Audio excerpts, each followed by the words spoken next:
Video में हम देखेंगे कुछ बिजनेस जिन्होंने बहुत अच्छी स्ट्रॉन्ग अर्निंग रिपोर्ट की और रिसेंटली उसमें उन बिजनेसेस में एक अच्छा खासा प्राइस वॉल्यूम एक्शन भी देखने को मिला। मतलब हम बोल सकते हैं कि पीड phenomenon is active in that business. पीड मतलब यानी पोस्ट अर्निंग अनाउंसमेंट ड्रिफ्ट, अच्छी खासी मूव देखने को मिली स्ट्रॉन्ग अर्निंग्स के बाद। फ्रेंड्स, और इस वीडियो में हम थोड़ा सा डिटेल में समझेंगे कि कैसे स्टॉक मार्केट से वेल्थ जनरेट की जा सकती है, कहाँ पे सबसे अच्छा पैसा बनता है। तो लास्ट तक ज़रूर देखिएगा वीडियो को। इस और मैं जो भी कंपनी का इस वीडियो में नाम लूँगा या एज अ केस स्टडी मैं आपको बताऊंगा कि कैसे हम बिजनेस सेलेक्ट करें, वो कोई भी तरीके का बाय सेल रिकमेंडेशन नहीं रहेगा। This video is only for educational purpose. सबसे पहला जो है बिजनेस हम देखते हैं, जस्ट अ सेकेंड फ्रेंड्स। सबसे पहला बिजनेस जो है हम देखते हैं अरविंद फैशंस लिमिटेड। ठीक है, पहले भी हमने लास्ट क्वार्टर में भी इस बिजनेस को कवर किया था। ठीक है, उसके बाद काफ़ी समय तक ये मतलब कंसोलिडेशन वाले फेस में चल रहा था। देखो इतना मार्केट वीक हुआ, इतने सारी मतलब मद्दी आई, टैरिफ ये वो, उसके बाद भी ये अपनी जगह पे स्टॉल खड़ा रहा। मतलब कुछ ना कुछ बिजनेस में है, अच्छे इंस्टीट्यूशनल इन्वेस्टर्स एक्टिव हैं, चार्ट वाज वेरी स्ट्रॉन्ग। उसके बाद आप देखोगे रिसेंटली इसने अर्निंग्स अपनी रिपोर्ट आई, रिजल्ट डिक्लेयर किया, तो हैवी प्राइस वॉल्यूम एक्शन देखने को यहाँ पे मिल रहा है अपने को चार्ट में।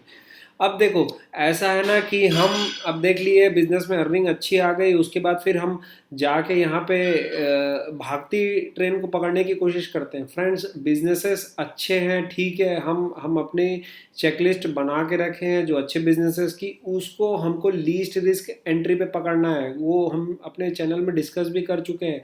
भागती ट्रेन को नहीं पकड़ना है। देखो ठीक है, बहुत अच्छा खासा मूवमेंट आ गया है, let the euphoria settle, euphoria settle होने दीजिए, राइट साइड कंसोलिडेशन वॉच कीजिए, थोड़ा ड्रिफ्ट होगा, उसके बाद हमको लीस्ट रिस्क एंट्री पे एंटर करना है अपने को। तो अब देखो क्या है, अरविंद फैशंस के पहले नंबर डिस्कस कर लेते हैं फ्रेंड्स। शॉर्ट में मैं आपको दिखा देता हूँ इसके Q2 के नंबर्स कैसे रहे। ठीक है,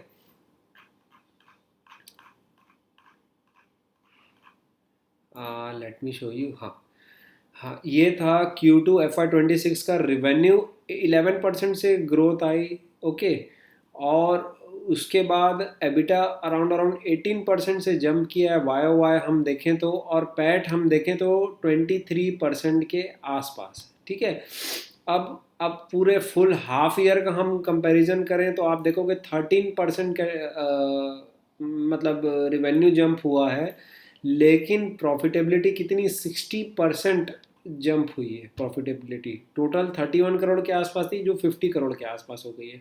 तो देखो पैसा फ्रेंड्स दो तरीके से बनता है स्टॉक मार्केट में। जब या तो सेल्स रिवेन्यू ग्रोथ बहुत अच्छी जंप होती है, ठीक है, एक्सेलरेशन आती है, लास्ट वीडियो में भी हमने बात किया था। और दूसरा तरीका क्या होता है, रिवेन्यू अगर इंक्रीज ज़्यादा नहीं हो सकता है, लेस देन 20% होता है, तो ऑपरेटिंग लीवरेज मिलता है। मतलब बिजनेस में कुछ इनहेरेंटली ऐसा सुधार हो रहा है, या तो कैपिटल इफिशिएंट बिजनेस हो रहा है, और मतलब या तो ऑपरेटिंग लीवरेज हाई मार्जिन वाले बिजनेस में वो शिफ्ट हो रहा है। ठीक है, या तो वो खराब बिजनेस को बंद करके जो अच्छे बिजनेस जो उसके लिए कैश का हुआ है, जिससे अच्छा खासा पैसा कमा रहा है, उसमें वो और ज़्यादा ध्यान दे रहा है। तो अरविंद फैशंस लिमिटेड में क्या चल रहा है देखेंगे हम। अब देखो ऑपरेटिंग लीवरेज मतलब सिंपल सा है कि ऑपरेटिंग लीवरेज में हम देख सकते हैं कि एक सेकंड मैं आपको दिखाता हूँ यहाँ पे। हाँ, यहाँ पे मार्जिन्स काफ़ी इम्प्रूवमेंट हुए हैं। ट्रिगर नंबर 1 में देखते हैं यहाँ पे। देखो the shift towards direct to consumer channels, मतलब B2B वाला जो धंधा था, होलसेल जो बिजनेस था, उसमें कैश फंसा रहता है, कैश चोक्ड रहता है। ठीक है, पेमेंट टाइम पे नहीं आता, इन एक कैपिटल इनफिशिएंसी भी हो जाती है अगर प्रॉपर कैश फ्लो न बना रहे तो इन्होंने बहुत स्ट्रेटेजिकली अपना बिजनेस ऑनलाइन B2C ग्रोथ मतलब B2C वाले धंधे में फोकस किया और ऑनलाइन B2C वाला जो बिजनेस है वो 50% से ग्रोथ हुआ। मतलब सीधा सीधा जो स्ट्रेटेजिकली ये अपने ऑपरेशंस को चेंज किए, जिससे इनको ऑपरेटिंग लिवरेज मिला। ऑपरेटिंग लिवरेज मतलब क्या, जैसे 100 रुपये पूरा कैपिटल इन्होंने डिप्लॉय किया है, 10 रुपये 15 रुपये अगर ये कमा रहे थे उस 100 रुपये में, अब ये 20 रुपये कमा रहे हैं, सीधा सीधा मोर एफिशिएंट बिजनेस हो गया। ठीक है, तो ये डायरेक्ट चैनल में फोकस कर रहे हैं। लास्ट वीडियो में भी, जब लास्ट क्वार्टर में हमने डिस्कस किया था, तो भी मैंने यही बताया था कि इसने अपने पुराने बिजनेसेस जो हैं, जो इसके ब्रांड्स हैं, वो जो मतलब नॉन प्रॉफिटेबल थे, सब ब्रांड्स को ख़त्म किए। कुछ सेलेक्टेड 5-7 जो ब्रांडेड है बिजनेसेस है, टॉमी हिलफिगर और एरो वगैरह ब्रांड्स है, उसमें फोकस किए, उसमें और पैसा डाला पुराने बिजनेस को वाइप आउट करके। तो देखो, इसमें ऑनलाइन B2C ग्रोथ 50% आ गई। Direct channels now contributing 60% of total revenue, आज तक का हाईएस्ट एवर कंट्रीब्यूशन। मतलब डायरेक्ट टू कस्टमर को सेल कर रहे हैं, उसमें रिटेल वाला जो बिजनेस है तुरंत पैसा वापस आ रहा है इनके पास, पैसा स्टक नहीं हो रहा है ज़्यादा देर के लिए। ठीक है, जैसे होलसेल में स्टक हो जाता है।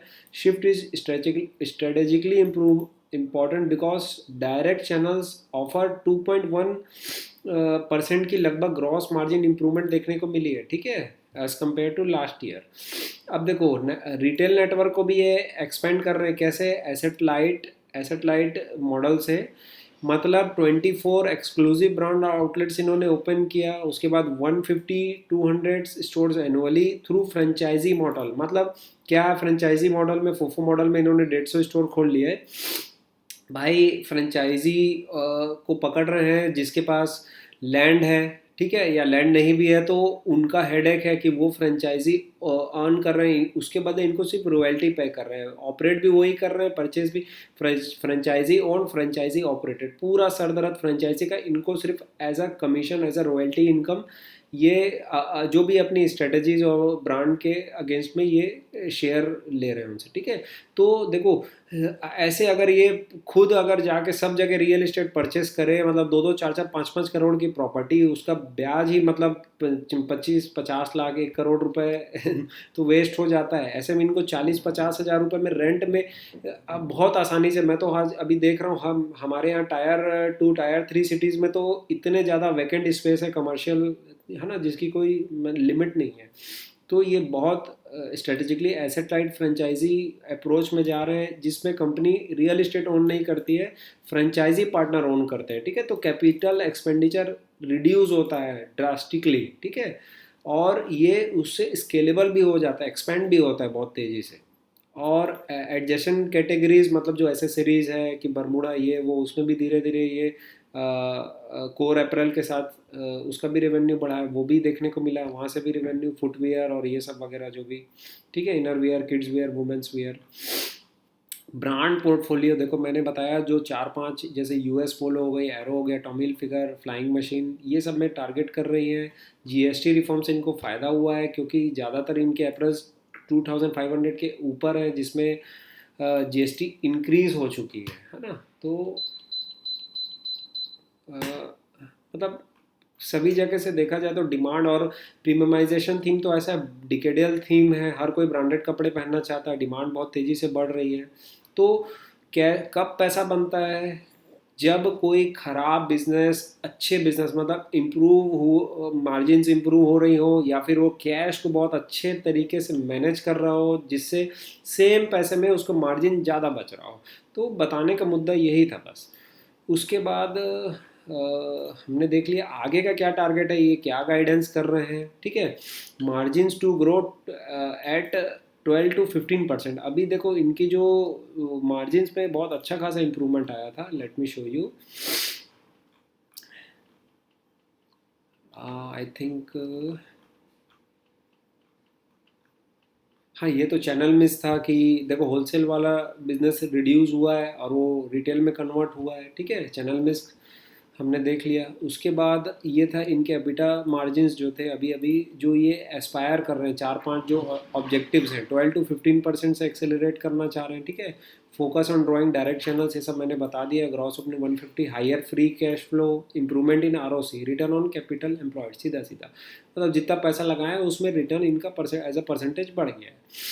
तो I just wanted to show you इनकी मार्जिन्स जो थी अभी, पैट मार्जिन्स जो थी around around one to two times हो गई थी, फोर फोर से सीधा सीधा 8% हो गई थी, ठीक है। पैट मार्जिन्स एकदम इंक्रीज हो गई। और एबिटा मार्जिन्स अभी जो जो इन्होंने बताया, वो नंबर मुझे डाटा दिख नहीं रहा है। हाँ चलो, होपफुली ठीक है। ये 8-9% के आसपास जो भी एबिटा मार्जिन्स थी, उससे ये टारगेट कर रहे हैं कि 12 to 13% के आसपास ये जाएगी, ठीक है। 12 to 15% के आसपास मार्जिन्स जाएगी। और रिवेन्यू जो ये गाइड कर रहे हैं, 12 to 15% रिवेन्यू भी ग्रोथ आएगी, ठीक है। मार्जिन गाइडेंस जो है हर साल यहाँ पे 0.5 to 0.8% इंक्रीज होगा, ठीक है। अब थोड़ा सा हम यहाँ पे भी देख लेते हैं, स्क्रीनर में भी मैं आपको दिखा देता हूँ कि हमको क्या ट्रैक करना ज़रूरी है। एक तो जैसे सेल्स ग्रोथ आती है, रिवेन्यू ग्रोथ आती है, एक्सेलरेशन आता है तो बहुत अच्छा, फिर मार्जिन्स भी इंक्रीज होते हैं। देखो, ऑपरेटिंग लिवरेज से भी पैसा बनता है। हर बार ये नहीं कि सेल्स और रिवेन्यू जम करे तभी पैसा बने। आप इसका देखो, जो इसका ख़राब जो बिजनेस था 2022 के बाद से, देखो मार्जिन ड्रास्टिकली इंप्रूव हुई है, 11, 12, 13%। तो हमको मेन यही ट्रैक करना है इस बिज़नेस में कि मार्जिन फर्दर इंप्रूव हो रही है कि नहीं, ठीक है। क्या जो ये बोल रहे हैं स्ट्रक्चरली वैसा चेंजेस आ रहे हैं कि नहीं, क्वार्टर ऑन क्वार्टर हमको यही ट्रैक करना है।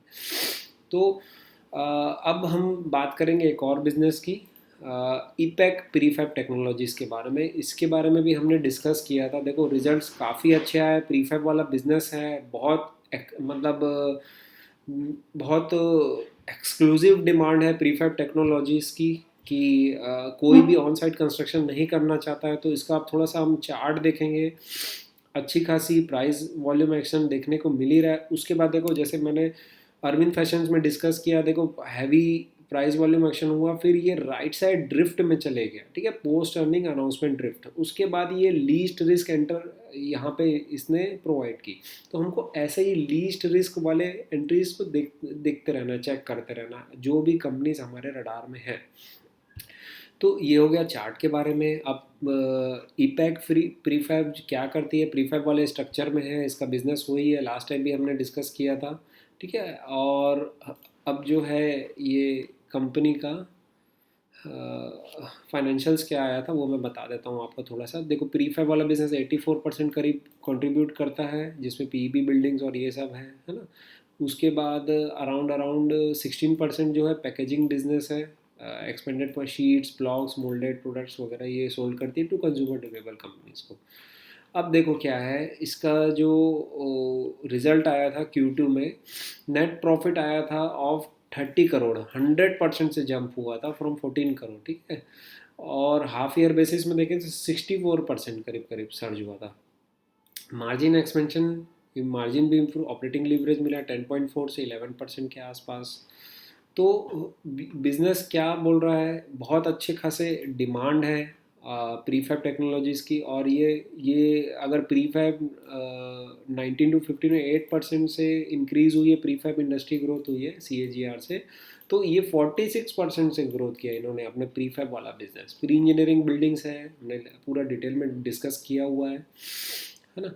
अब इसका छोटा सा मैं वैल्यूएशन एक्सरसाइज भी मैंने शेयर किया था ट्विटर में। आप देखोगे कि प्रीफैब, ईपैक प्रीफैब का ऑर्डर बुक अराउंड अराउंड अभी 1050 करोड़ के आसपास है। और लास्ट ईयर इन्होंने रिवेन्यू अराउंड 1134 करोड़ का किया था, ठीक है। उसके बाद H1 में इन्होंने अराउंड अराउंड कर लिया 729 करोड़ रेवेन्यू, 45 करोड़ पैड कर लिया ऑलरेडी। 60 करोड़ इनका जो रिवेन्यू है लास्ट ईयर रहा, और अभी 45 करोड़ के आसपास रहा फर्स्ट हाफ में। अब नेक्स्ट हाफ में अगर ये 45 करोड़ और कर लेते हैं, ठीक है, मतलब वो कोई ऐसा एक्सट्रीम गाइडेंस नहीं है जो इट्स मतलब ऐसा लग रहा है कि बहुत आसानी से ये अचीव कर सकती है, जिसको 45 करोड़ ये और कर लेते तो 90 करोड़ के आसपास जो पैट हो जाएगा, तो 50% की ग्रोथ आ जाएगी यहाँ पे, है ना। जिससे अभी इसका अराउंड अराउंड एक्सपेक्टेड पी कितना हो जाएगा FY26 के आसपास, मतलब 3000 करोड़ के आसपास अगर इसका मार्केट कैप है। और 90 करोड़ अगर ये कर लेता है, अचीव कर लेता है, तो 30 के आसपास पी या 50% की अर्निंग्स जंप है, मतलब पैक 0.6 के आसपास आ रहा है। तो आप देख सकते हो कि मतलब बिजनेस में कुछ ना कुछ तो चल रहा है, इसीलिए इंस्टीट्यूशंस एक्टिव है ना, डिमांड है, ऑर्डर बुक है। तो अब एक और बिजनेस है जिसमें जिसको हम डिस्कस करने वाले हैं, आरआर केबल का। आरआर केबल का रिजल्ट आया अराउंड अराउंड कब, 31 अक्टूबर के आसपास, और इसमें ड्रिफ्ट पहले ही चालू हो गया। प्री अर्निंग्स अनाउंसमेंट ड्रिफ्ट, मतलब यही है। देखो इनसाइडर, जो कई बार हम बोलते हैं ना कि इनसाइडर न्यूज़ पहले ही लीक हो जाती है, पेपर लीक हो जाता है, हाँ एग्जामिनेशन पेपर। तो अब हाईवी प्राइस वॉल्यूम एक्शन देखने को मिला, फिर राइट साइड कंसोलिडेशन में मूव कर रहा है। उसके बाद फिर आरआर केबल के जो रिजल्ट्स आए हैं, आप देखोगे रिवेन्यू फ्रॉम ऑपरेशंस, मतलब फुल ईयर का देखें 16% से ग्रोथ आई, पैट कितना 80% से जंप हुआ, है ना। और 20% ग्रोथ आया करीब क्वार्टर ऑन क्वार्टर, और पैट 134% से क्वार्टर ऑन क्वार्टर। तो ये वही है, मतलब ऑपरेटिंग लीवरेज से यहाँ पैसा बनता है इस टाइप के बिजनेस में, कि रिवेन्यू उतना ज़्यादा जंप नहीं हुआ, लेकिन कुछ तो ऐसा चल रहा है। अब आरआर केबल में देखें हम कि ऐसा क्या चल रहा है। तो जो सबसे जो मेन है फंडामेंटल जो ट्रिगर प्ले आउट हो रहा है, जो कैटलिस्ट है, जो वो इसका क्या है, देखो क्रिटिकल कैटलिस्ट ये है, आरआर केबल जो ट्रांजिशन कर रहा है हाउस वायर डिमांड से, मतलब जो हाउस वगैरह में लगती है 1 mm की, 1.5 mm, 2.5 mm, 4 mm की वायर्स जो लगती है, उससे ये केबल वाले बिजनेस में, देखो केबल वाला जो धंधा है, जो बिजनेस है, उसका इतना डिमांड है। एआई से पावर जनरेट करना है, ट्रांसमिट करना है, इलेक्ट्रिसिटी सब जगह रिन्यूएबल एनर्जीज को यूज़ करके इलेक्ट्रिसिटी ट्रांसमिट करनी है, हाई वोल्टेज लो वोल्टेज, ठीक है। तो ये तो सबका प्रॉक्सी हो गया देखा जाए तो, केबल एंड वायर इंडस्ट्रीज, तो पॉलीकैब, केईआई और आरआर भी देखोगे कंसिस्टेंटली 20% के आसपास इनका जंप हो ही रहा है। तो अभी हिस्टोरिकली क्या है, इंडस्ट्री मिक्स क्या है, 65% केबल्स, मतलब जो अदर जो बिजनेस है केबल वायर में, उसमें 65% केबल्स का है, 35% वायर्स का है। लेकिन आरआर का जस्ट उल्टा था, क्या, इसका 65% रेवेन्यू वायर से आता था, 35% केबल से आता था। तो ये ही जो मिक्स है, इसको ये ट्रांजिट कर रहे हैं और केबल से रेवेन्यूज बढ़ा रहे हैं, सबसे जो मेन जो ट्रिगर प्ले आउट हो रहा है अभी, ठीक है। और अभी जो केबल सेगमेंट वाली जो इनकी जो कैपेसिटी है वो 90-95% के आसपास यूटिलाइज भी हो चुकी है। तो ये उसके लिए कैपेक्स भी कर रहे हैं, हाँ ये देखो ये अराउंड अराउंड उसके लिए कैपेक्स भी कर रहे हैं। 1200-1400 करोड़ का कैपेसिटी बैठाए हैं, ठीक है। उसमें केबल पे इनको ज़्यादा फोकस है। This expected to generate 4500 crore revenue once fully operational, लेकिन इसमें थोड़ा सा टाइम लगेगा। तो हमको क्वार्टर ऑन क्वार्टर ट्रैक करना ज़रूरी है। अब देखो एबिटा मार्जिन इम्प्रूव हुए, ठीक है, मतलब मिक्स चेंज हुआ, प्रोडक्ट मिक्स चेंज, तो margins jump from to 5.4% from 2.7%, just double हो गई पैट मार्जिन्स। एबिटा मार्जिन्स भी डबल हो गई, तभी हमको पैट 134% दिखवाया हुआ है ना। तो मेन जो ट्रिगर कैटलिस्ट था वो मैंने एक्सप्लेन कर दिया आपको। अब हम क्वार्टर ऑन क्वार्टर ट्रैक करें, टेलविंड्स तो है ना, डिमांड बहुत ज़्यादा है, ह्यूज डिमांड है, सबका प्रॉक्सी है। रियल इस्टेट हो, चाहे एआई बूम हो, चाहे डाटा सेंटर हो, है ना। और और क्या था इनका जो गाइडेंस था आरआर केबल का, इन्होंने क्या गाइड कर रहे हैं, इनका थोड़ा सा देख लें।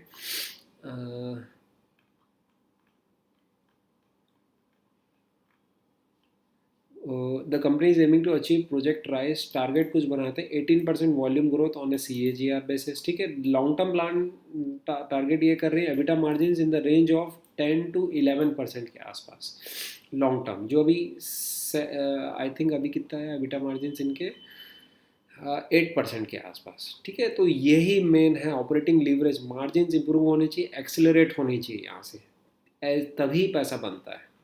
आई होप क्लियर है। मेरा जो मेन जो मेरा अंडरलाइन जो प्रिंसिपल है, देखो बहुत सारे क्वेश्चन आता है, आपने ये डाटा लिया, क्वार्टर ऑन क्वार्टर वाई लिया, उसके बाद फिर इतना परसेंटेज मार्जिन लिए पैट लिया, ये सब अगर कुछ डाटा मिस भी हो जाता है तो हमको मतलब मेन क्या है, हमको फोकस कहाँ करना है, कॉन्सेप्ट है, अंडरलाइन प्रिंसिपल का है, पैसा कहाँ बनता है। आई होप क्लियर है मेरा जो मोटिव है इस वीडियो का। तो फ्रेंड्स इसी टाइप के वैल्यूएबल वीडियोस के साथ भी नेक्स्ट टाइम हम आपसे ज़रूर मिलेंगे, तब तक के लिए जय हिंद।